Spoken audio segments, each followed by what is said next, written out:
வணக்கம், நான் உங்கள் ஜேபி. இது ஜேபி மக்கள் பார்வை.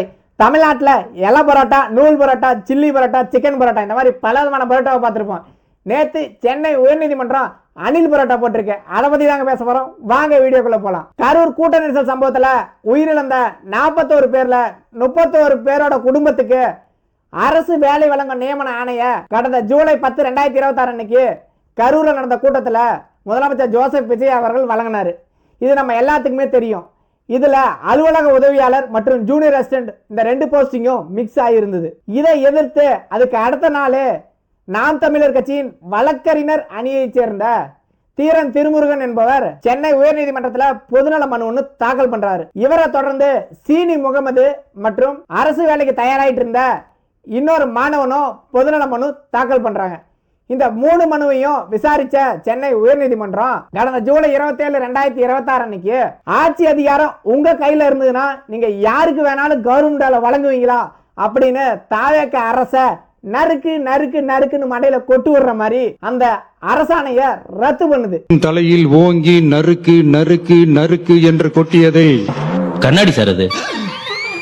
இதற்கு அடுத்தபடியா உயர்நீதிமன்றத்தோட இந்த தீர்ப்பை எதிர்த்து உச்சநீதிமன்றத்துல நாங்க மேல்முறையீடு செய்ய போறோம் அப்படின்னு தமிழக சட்டத்துறை அமைச்சர் நிர்மல்குமார் சொல்லியிருக்காரு. இல்ல நான் கேட்கிறேன், இந்த 41 பேரோட குடும்பத்துல யாராவது அரசு வேலையில் இருக்கும் போதே உயிரை விட்டுட்டாங்களா? ராணுவம், காவல்துறை, தீயணைப்புத்துறை இது மாதிரி பணியில இருக்கும் போது ஏதாவது உயிர் விட்டுட்டாங்களா? சமூக பேரிடர் அல்லது வெள்ளம் பாதிப்பு இந்த மாதிரி அதுல பாதிக்கப்பட்டிருக்காங்களா? அதனால நீங்க கருணை அடிப்படையில் அரசு வேலை தரீங்களா?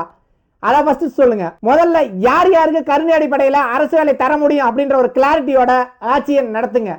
ஆட்சி அதிகாரம் உங்க கையில இருக்குன்னு தவறான அரசியலை என்னைக்குமே மக்கள்கிட்ட கொண்டு போய் சேர்க்காதீங்க. இன்னைக்கு தமிழகத்தோட முதுகெலும்பா பார்க்கக்கூடிய டெல்டா மாவட்ட விவசாயமும் டெல்டா மாவட்ட விவசாயிகளும் காவிரி ஆற்றுல இருந்து தண்ணி வராதனால மிகவும் பாதிக்கப்பட்டிருக்காங்க. உங்களை பார்க்க வந்து இருந்த அந்த 41 ரசிகர்களுக்கும் ரசிகர்களோட குடும்பத்துக்கும் நீங்க தர முக்கியத்துவத்தை ஏன் டெல்டா மாவட்ட விவசாயிகளுக்கு நீங்க கொடுக்கல?